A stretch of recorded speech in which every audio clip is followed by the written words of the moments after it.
अगर आप लोग ये था, हम ये नहीं कह रहे कि आप 100, अगर आप 10% भी करते हैं तो हजारों की संख्या में ये हॉस्पिटल से बच्चे बनेंगे। वो 10% करके न जाने कितनी 10 साल के बाद एक ऐसी संख्या बढ़ जाएगी, न जाने कितने लोग, तब किसी गरीब के साथ ऐसा अन्याय नहीं होगा। याद रखिएगा, लोग कहते हैं कि बीमारियां बहुत खतरनाक हो गई है, कोरोना है, इबोला है, कैंसर है, इन सबसे खतरनाक बीमारी गरीबी हो गई है। गरीबी इतनी खराब है कि इंसान सबसे पहले, सिक्कों से ज्यादा तो रिश्तेदार गिर जाते हैं अगर गरीबी आती है जेब में। तो इसलिए आप उनका सहारा बनिएगा। हमेशा से क्रांति की धरती रही है बिहार, इस धरती को आप लोग को और आगे गौरवान्वित रहना है। हम लोग बिहार वाले हमेशा से अपने पूर्वजों किए गए कारनामों को, उनके पूर्वजों के किए गए मेहनत को भुनाते आए हैं। हम बिहारी ये किए, शून्य का खोज किए, महात्मा बुद्ध यहां से आए, महात्मा बुद्ध, महात्मा गांधी, महावीर स्वामी। लेकिन अब वक्त आ गया है, अब आप कुछ करके दीजिए। कब तक हम अपने पूर्वजों का नाम लेते रहेंगे? ये युवा है आप लोग कर सकते हैं। तलवारों के साए पर इतिहास हमारा बनता है, जिस ओर जवानी चलती है उस ओर जमाना चलता है। तो युवा को कर्मठशील बनना चलेगा, लेकिन आजकल का युवा उठता है 1.5 GB डाटा खत्म करके सो जाता है।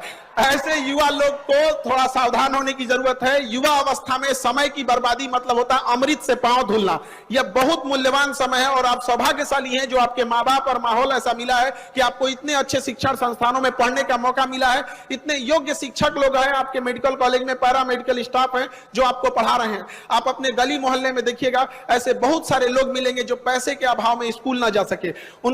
इसका मतलब ये नहीं कि वो अभाव में है तो वो विद्वान नहीं है या वो आगे नहीं कर सकता है। तो आप इस चीज को ध्यान रखिएगा, यदि आपको किस्मत ने मौका दिया है तो इसका भरपूर उपयोग कीजिए और समाज को लौटाइए। एक बार जब डॉक्टर बन जाए तो अपने पैसे से अगर किसी एक गरीब को भी अगर आप पढ़ा सकते हैं, उसका जीवन बदल सकते हैं, तो कम से कम इतना तो रहेंगे कि ऊपर वाले से आंख में आंख मिला के देख सकते हैं कि ये गरीब को, जिसको नहीं पढ़ सकता था, हमने पढ़ाया है। यही एक ऐसा पुण्य किया है। तो कुछ ना कुछ तो ऐसा कीजिए। लाख बहाने मिलेंगे आपको असफलता के लिए, कोई एक बहाना बना लीजिए जिससे कि आप सफल हो सके।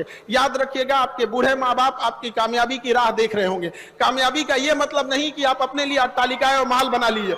कामयाबी का यह मतलब होता है कि आपके माँ बाप को भी गर्व महसूस हो कि ये मेरा बेटा है, ये मेरी बेटी है। और इस मेडिकल कॉलेज में हम ये जरूर कहना चाहते हैं कि लड़कियां आप लोग जरूर पढ़ाई कीजिए। और जब आप डॉक्टर बन जाइएगा तो उस समाज से भी पूछना चाहते हैं कि उस समाज को भी अपनी बहन बेटियों को जब बीमार पड़ती है तो लेडीज डॉक्टर घूमने लगते हैं, खोजने लगते हैं, जो वही समाज जिन्होंने महिलाओं की पढ़ाई का विरोध किया था।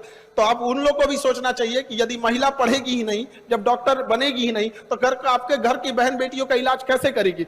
आप महिलाओं लोगों को भी कहना चाहते हैं कि आप इतनी बुलंदी पर जाइए कि जो उंगलियां आपको पीछे गिराने के लिए उठी थी, कल जब आप अपने शहर और गांव मोहल्ले में जाएं तो आपको सैल्यूट करने की